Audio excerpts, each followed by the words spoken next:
Welcome to Ed Puzzle. This is Policy Pause number 4025 on personnel, all employees, professional boundaries between employees and students. All employees are expected to observe and maintain professional boundaries between themselves and students. A violation of professional boundaries will be regarded as a form of misconduct and may result in disciplinary action. The following non-exclusive list of actions will be regarded as a violation of the professional boundaries that employees are expected to maintain with a student. Using email, text messaging, instant messaging, or social networking sites such as Twitter to discuss with a student a matter that does not pertain to school-related activities. School-related activities include items such as students' homework, class activities, school, sport, or club, or other school-sponsored activity. Electronic communication with student are to be sent simultaneously to multiple recipients, not to just one student, except where the communication is clearly school-related and inappropriate for persons other than the individual student to receive. For example, emailing a message about a student's grades. Next, engaging in social networking friendships with a student on MySpace, Facebook, or other social networking sites. Material that employees post on social networks that is publicly available to those in the school community must reflect the professional image applicable to the employee's position and not impair the employee's capacity to maintain the respect of students and parents or impair the employee's ability to serve as a role model for children.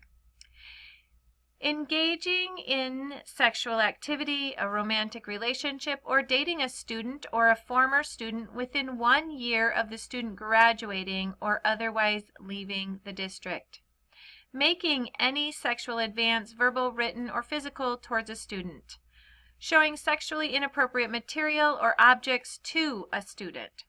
Discussing with a student sexual topics that are not related to a specific curriculum, telling sexual jokes to a student, invading a student's physical privacy, which includes walking in on the student in a restroom, hugging or other physical contact with a student that is initiated by the employee when the student does not seek or want this attention, being overly touchy with a specific student. Allowing a specific student to get away with the misconduct that is not tolerated from other students except as appropriate for students with an IEP or 504 plan. Discussing with the student the employee's problems that would normally be discussed with an adult, which could be an example of marital problems. Giving a student a ride in the employee's personal vehicle without express permission of the student's parent or school administrator unless another adult is in the vehicle. Taking a student on an outing without obtaining prior express permission of the student's parent or school administrator. Inviting a student to the employee's home without prior express permission of the student's parent or school administrator. Going to the student's home when the student's parent or a proper chaperone is not present. Giving gifts of a personal nature to a specific student. Appropriate exceptions are permitted to the foregoing for legitimate health or educational purposes and for reasons of family relationships between employees and their children who are students in the district. Reporting. An employee who is aware of a violation of the professional boundaries policy shall immediately report such violations to his or her immediate supervisor. If the individual does not feel comfortable discussing the matter with the building administration, the report should be made to a central office administrator.